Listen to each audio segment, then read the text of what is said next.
Hey everybody, welcome back to Two Funny Astronauts. I'm one of your co-hosts, Garrett Reisman. And I'm Mike Massimino, Garrett's friend and co-host. And what was so funny about that? I know we're supposed to be funny. I'm not your friend? Is that what you're saying? No, you are, of course. Friend. No.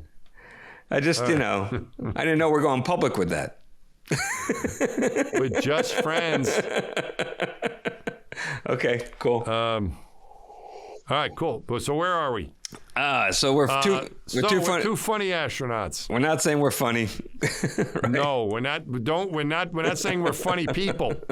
We're only saying we're funny for astronauts. So hold us to that standard. Yes, a very low standard, please. Yep. But in one of our recent episodes, Mass, we talked about how we deservedly get no respect at all, right? No. None. I don't know if it's really deserved, though. I think in general, that's the way I think the world is sometimes. You're saying you think we should get respect? Is that what you're saying? No, I just think it's just like it's kind of like you might think that some people think they're a big deal, and you find out, no one really, no, you're not, or no one really is impressed with things in general. They don't, but there's a lot of, I don't know if we deserve not to get respect. I'm not saying we deserve to get respect, but whatever, Well, I do remember this. We don't get. I do remember this time that you and I together got very little respect. That we didn't mention the last time. What time was that? Which one? Which episode of our lives together has that happened there? You remember that time that we dipped our toe in the water and started thinking about doing a reality TV show? Well, I remember that. The way that started was, if I remember right, Garrett, we were in Israel together. Remember that? Yes, I do. Right with Leland. We were visiting our friend Rona Ramon and her family, and that was a while ago. That's like 3 years ago, I think we did that, right? Yeah, so we were doing that, and I remember we had those bicycles. Remember the bicycles we had? Yeah, the hotel had these crummy bicycles. They were like pink. Right? And they had like baskets on the front. Something like Pee Wee Herman was riding in that movie of his. Yeah, and they were like, pink and with a basket with flowers on it and stuff. And as the three of us, that was the way we got around. Yeah. I guess we could have. We were in Israel. We were in Tel Aviv, right? Or no? Where were we? It was in. What was the name of that town? It was Tel Aviv, but it was Jaffa. So it was Jaffa. The old city. And we were riding the bikes like right along the Mediterranean Sea. It was actually it's beautiful. Yeah. It was fantastic, but it was funny because the bikes were kind of too small for us. I remember too small for you. We're fighting. It was too small for me. Well, Leland too. But we were fighting these things the whole way. We were racing. We were racing with the around. It was a way to get around. It was really it was kind of fun, but we looked pretty. Not that we looked good at doing something else, but I remember we looked pretty silly. That alone was kind of funny. These three guys on these little bikes. That's right, but these. Yeah, but I remember gears or I don't know if brakes or whatever, but no, they were like Flintstone brakes. But but I remember sitting with you in the lobby, and we said, we should like come up with a TV show. We should do a TV show, right? That was our plan. We had some free time, and we were like, I remember like we were like a little perch above the lobby. I think we were doing where we were sitting there. We had some free time, and we decided to write some ideas down. Right, a show that we could do together, where we would go flying in your airplane, exploring things, and so we wrote that up. Right, that was the idea, right? We're gonna do this buddy like road trip thing where we're gonna go in my airplane and we're gonna fly around the. Oh, I know what it was. It was instead of comedians in cars getting coffee, it was astronauts in airplanes getting beer, right? Yeah. And which people didn't like because they're like, the beer and the air and the flying probably doesn't mix that well, right? Mm-hmm. Yeah, no. The government has rules. Yeah, they kind of frown on that. Never mind. If I was your co-pilot passenger, I wouldn't be too happy about that either. That's right. It doesn't inspire confidence when you start, shotgunning beers and doing funnels before you get in the airplane. But So that didn't go anywhere. Good idea, kids. Yeah. I don't know. Maybe someday we'll do it, but No. it could work. It's just the order. We won't. Maybe not. The order is important. You fly, then you drink. The other way around is not so good. But anyway.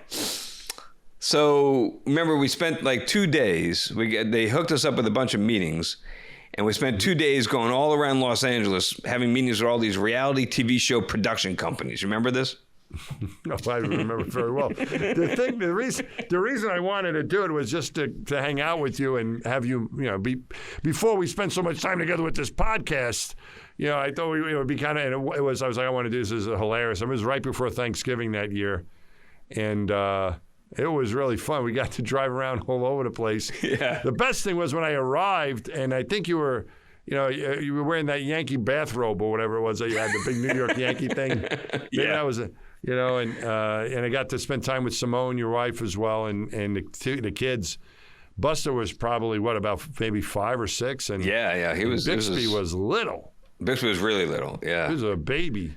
So it was really fun. I got to go. The highlight probably was going to Buster's Christmas or holiday. He was in the thing for his school. Yeah, he was in the chorus. Yeah, and they had a performance. That's right. You came to his performance. I came to the performance. It was really fun just spending time with you and your family out there and driving around L.A. That was the main thing for us entertaining each other as we were going from place to place. But yes, we must have had a lot of meetings and with different. I probably shouldn't mention anyone in particular because. Well, we can mention some of them. Some of them were great. Were legit. Yeah. Right. Yeah.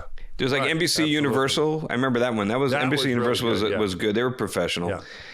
Yeah. Way up in the top of the skyscraper right there by Universal Studios, and then we had it. Great. Yeah. They have a good coffee shop at the bottom of the building too. Yeah. What was that other one that was good? It was like STX or something like that. That was another good one. Yeah. There was some really good ones there.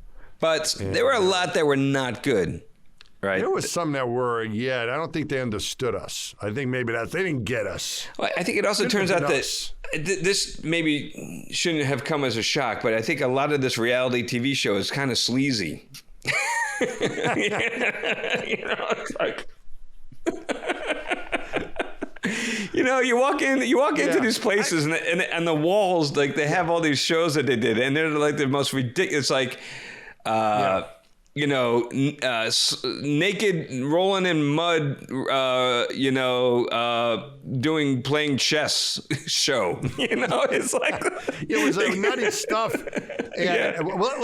Well, that might be a reality show, but really, what we were really looking for, to be clear, was an unscripted television program. Right. That's what we wanted, unscripted. Unscripted. That's the nice way to say it. We wanted an unscripted program, which kind of led us to this podcast because, the stuff, the TV, this is something we're able to get done. It doesn't require us going on location and having a big crew and all that. So I think we realized after this glass over here, but podcast, we could tell our stories via podcast at least. But I think we realized after this experience that a podcast is way easier, and so that's how we ended up here. But not that it's easy, folks. Oh yeah, it's really hard. It's easier.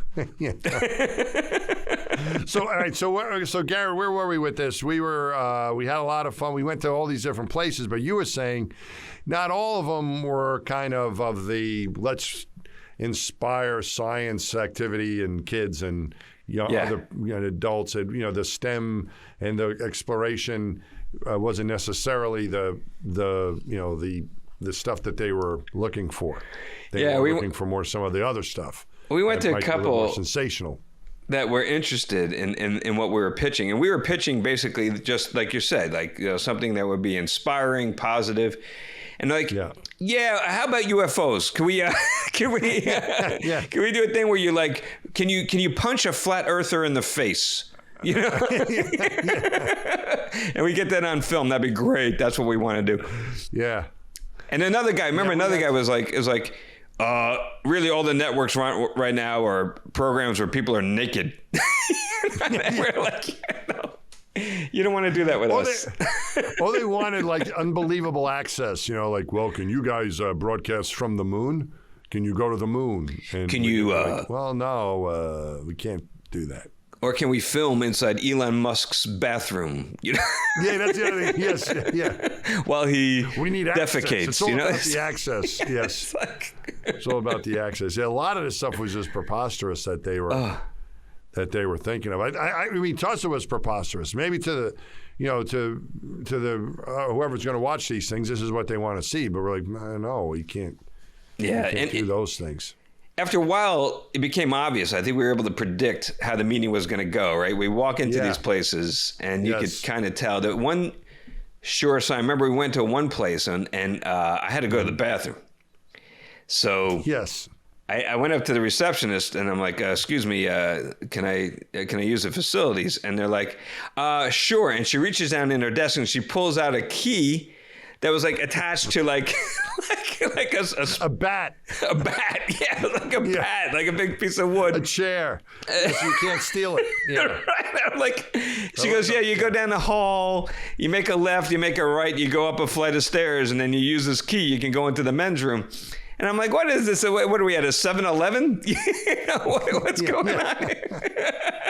7-Eleven, they just give you like a piece of sheet metal on the back. This thing. Yeah. And I'm like, wait a minute. She goes, yeah, we don't have our own bathroom. We share this with like all the other people in the building, with the orthodontist and with the, Yeah. I'm like, we don't trust people to go to the bathroom.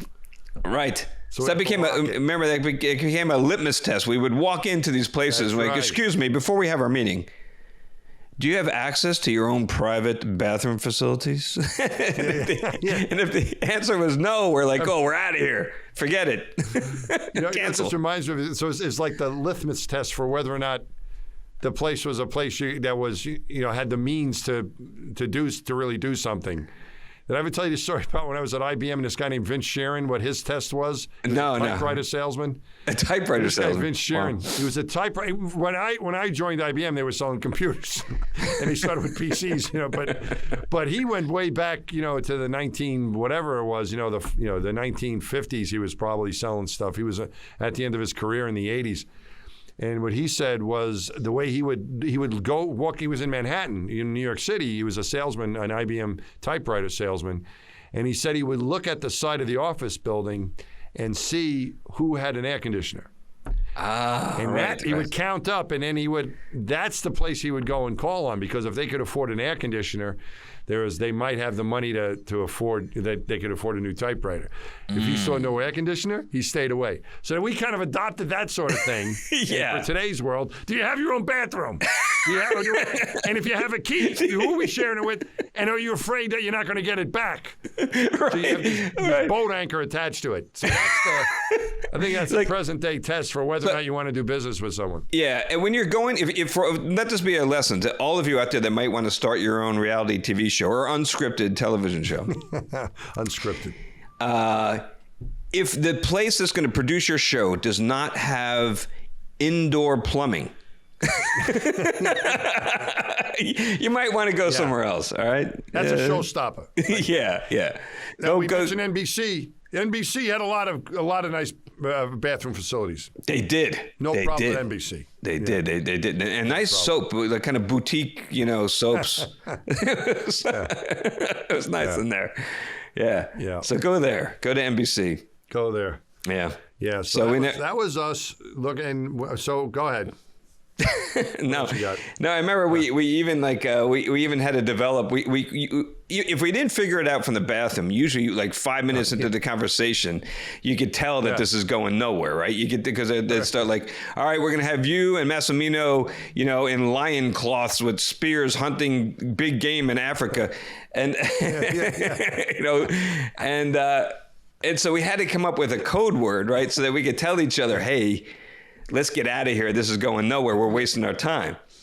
So I think the code word was Madagascar, right? I think that's what we used, yeah.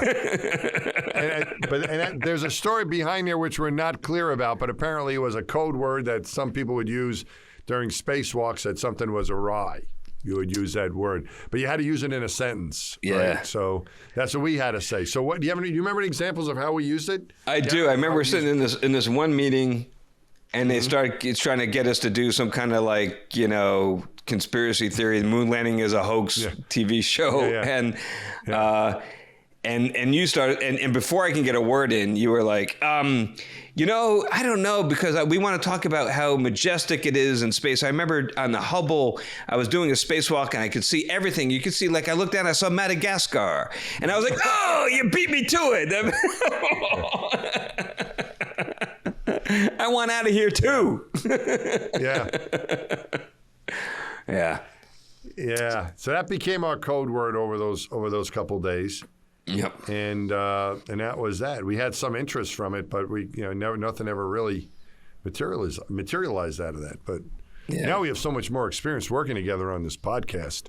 I'm surprised we're probably going to get some. Check your phone right now. Well, as soon as people hear this, I'm sure they're going to be calling up or make what offers. Don't you think? I think so. But they're still going to probably want us, you know, like running after UFOs naked.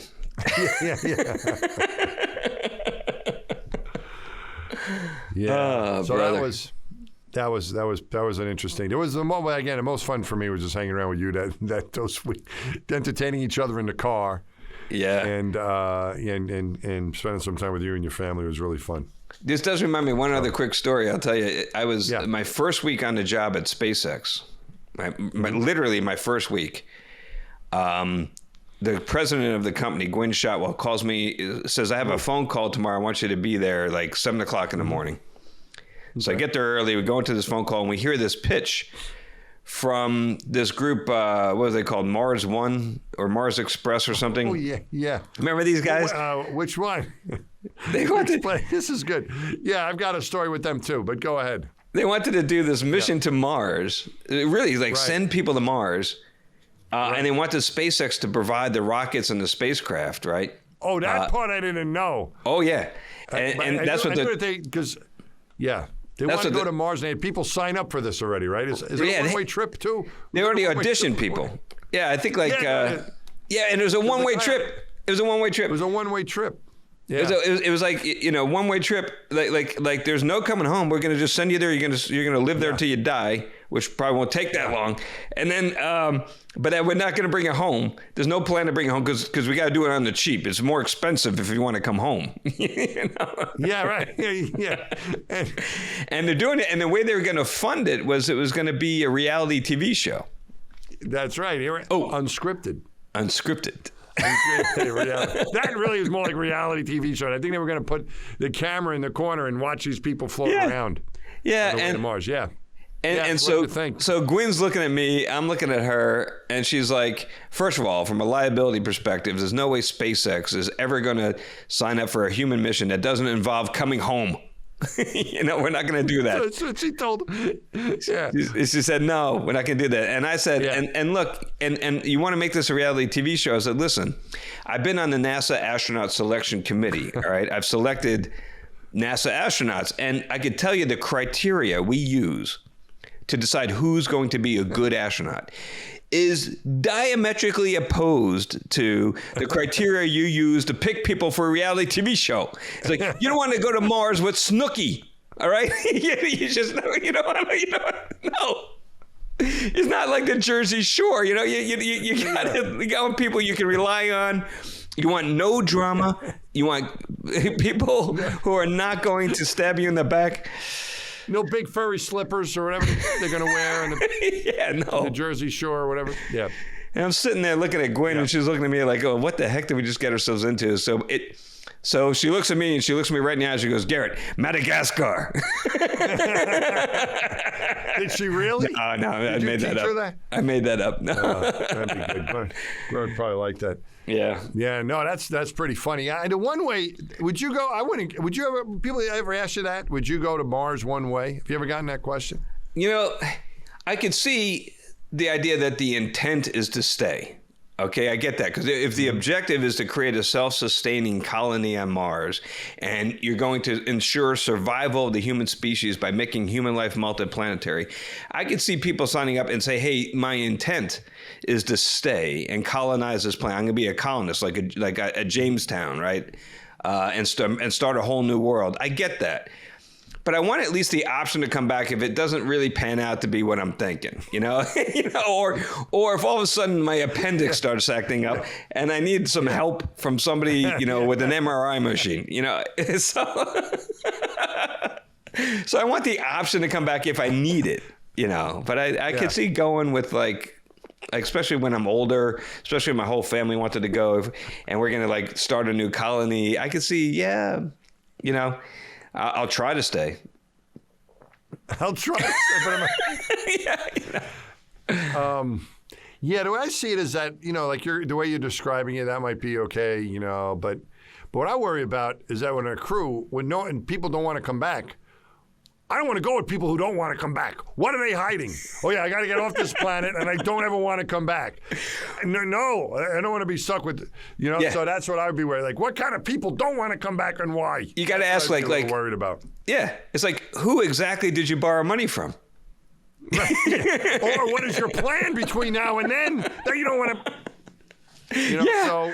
Right. Yeah, no, that's the thing is that, and I think you want to, you definitely want to. You want to come back. That was always the nice thing when we got our travel orders to go to space. It was to low Earth orbit and return. That was very important. Very always important. Good. You always want to. I think you always want to come back. Yeah. I get. But those Mars. I think it was called. Was it Mars One? I think it was Mars One. Yeah, I think that's it. But they thought what I would. I did a thing with Neil deGrasse Tyson had me on for his Star Talk show a few times, and that was the topic was. And the way Neil set up is he had a comedian, and he had one or two other, I was so-called space expert, and then Neil, of course, was there, and they had a guest that wasn't with us, but he would show videotape. This is what the kind of way the show ran. He filmed it in the planetarium in New York at the Hayden Planetarium, where he's the the director of it there and so on. Mm-hmm. It's a National Geographic show. So I'm not sure if it's still running. I know he got renewed a couple seasons. I'm not sure if he's still coming up with episodes, but it was a really cool show. I've been on it a bunch. And he had these different guests, and one of these guests was the guy. I don't know if it's the same guy you're thinking of. You spoke to, but he was from Norway or somewhere in Scandinavia. Yeah. So his name was Bash Lindrop or something like that. Yeah. That sounds right. There was definitely was very nice guy. Yeah. I know it was the guy. It was the guys behind the UK version of Big Brother, and I think that's the same guy, right? I'm not sure what that is. Is that a Big Brother was a popular reality show, unscripted in the beginning, where they put everybody in the house and they watch them with cameras. And they had a U.S. version, but these guys made a lot of money off the UK version. That was basically their business model for the Mars One. Yeah. Yeah, this guy seemed to be more of he wanted to explore Mars, and he had people applying. He also had some video. Neil also had some videotape of one of the people that had applied, I think, and was selected to go to Mars, and he's studying up on Mars or whatever. Yeah. And but that the one thing is one thing I was wondering, how are you going to get there? They leave out that major detail. We're going to go to Mars. I go, well, it's not like you're going to El Paso. We don't really have any way to really get there. How are you going to? We'll use whatever rockets available. I go, well, and I guess that's why they came to see you guys. Yeah. And I don't. Were they like, oh, we just need a bus ticket? Is that what it was like? Or did they realize what a monumental, colossal accomplishment that would be to get people to Mars? Or they were just we're just looking for a bus ticket? They heard Elon talking about going to Mars, and he certainly had aspirations from day one of doing that. But at that time, we hadn't flown anybody in space. And we didn't. We barely had 2 launches of our Falcon 9 rocket, and that thing's not big enough to get anybody to Mars. So they're and in their literature in their brochure for the Mars One thing, the recruiting materials, they had pictures of SpaceX dragons, the old timey dragon, the cargo dragon, a bunch of them sitting on Mars with tunnels connecting them. That was going to be the habitats, I guess. And that's a good idea. Yeah, and maybe not, Garrett. Yeah, not so much. And we're like, you can't use our dragons in your brochure. We're not doing this. They actually had your trademark, your brand was in it. The SpaceX brand was on there. Yeah, it didn't say SpaceX on it. All right, but it what did it say? But it was a dragon. I mean, there wasn't any other. Space Y. They just changed a little bit. Space Z company. Yeah. You with the same font. Yeah. But it's not SpaceX. It's somebody else. Yeah. I guess. What a mess that was. Yeah. No, we didn't have anything to do with it. Did you get him to remove you from the brochure? Or? I think they did. I think they eventually did, but they kind of folded not too long after that because they. Oh, they're gone. They're not doing it anymore. No, that's long gone. Oh, it's too bad. Remember a bunch of guys from MIT did put out a paper saying exactly how their plans were going to lead to certain death of everybody involved. So yeah, they didn't really think it through. Yeah, it really wasn't. Sorry, I was just going to say that they missed out because they could have done a Seinfeld on the entire thing and had the entire reality show going to places and pitching a one-way ticket. Yeah. Yeah, that could have been the show. Yeah, exactly. That would have been the show. If you would have had a camera on SpaceX and pitching. Yeah, if you had a camera on Gwyn and I, that could have been episode 1 right there. Yeah. What it's like inside trying to sell this. You see us, the two of us rolling our eyes like, oh my god. Yeah, that would have been entertaining. I would watch that. The deal related to that though, Jason, I think was that. When I was hearing about this, Garrett, I was like, what are you going to have? What is the show going to be? And he goes, it's just going to be people going to Mars. And he goes, can you imagine how wonderful that would be? And I'm like, that might be the most boring thing in history. I mean, maybe at first, the launch would be all right. But then other than that, you're just kind of hanging around. And I don't even know what they're going to be doing on the way there. It's like 9 months. There's not much to do. I mean, you got a little chores to probably keep yourself busy. But that's a whole lot of nothing. So I think maybe they were counting on conflict or something happening there because after a while people are going to be staring at that thing saying, "Oh, what are we gonna?" And like you're saying, you probably want people that can do the job in some way, whatever that means. Keep care of the spacecraft and keep care of the spacecraft if something goes wrong. Yeah. So you might not. They may not be the reality stars that you're looking for here. So. Yeah, I think it would be like a really boring thing. I think people would say, "Oh, this is really good. I'll watch this." And then about 5 minutes, like, I'm just watching nothing right now. Like hanging around. Yeah, if you really were going to do this, you'd be like, you'd be 1 month in, and we'd be sitting there like, if it was you and me, we'd be sitting there like drinking some Tang. Working on the computer. It'd be entertaining, It would be actually. We would be good, but we'd just be goofing around the whole time. But we'd be sitting there, and what would happen after a couple months? He's like, I got to clean the filters. It's like, it'd be so boring. Yeah. What are you doing today, Mass? Oh, I'm emptying the condensate tank. Oh, that's great. Again. Yeah. But the group, yeah, this is so exciting. But the group really was. I mean, they were. I thought very enthusiastic, and got people thinking about it at least. But yeah, I just it's hard to go places, and it's hard to get to these places. And people have a lot of great ideas of what they can do once they get there, but getting to Mars or to the Moon is not. Getting to orbit's not easy either. And now I think we're starting to see maybe some of these things can be more doable or possible, at least with these suborbital flights that have been happening and private astronaut missions, and maybe we'll see some of these interesting entertainment type of ideas moving forward. But the whole thing with Mars, man, that's a pretty tough one. It was a little before its time, and a little ill-conceived. Yeah.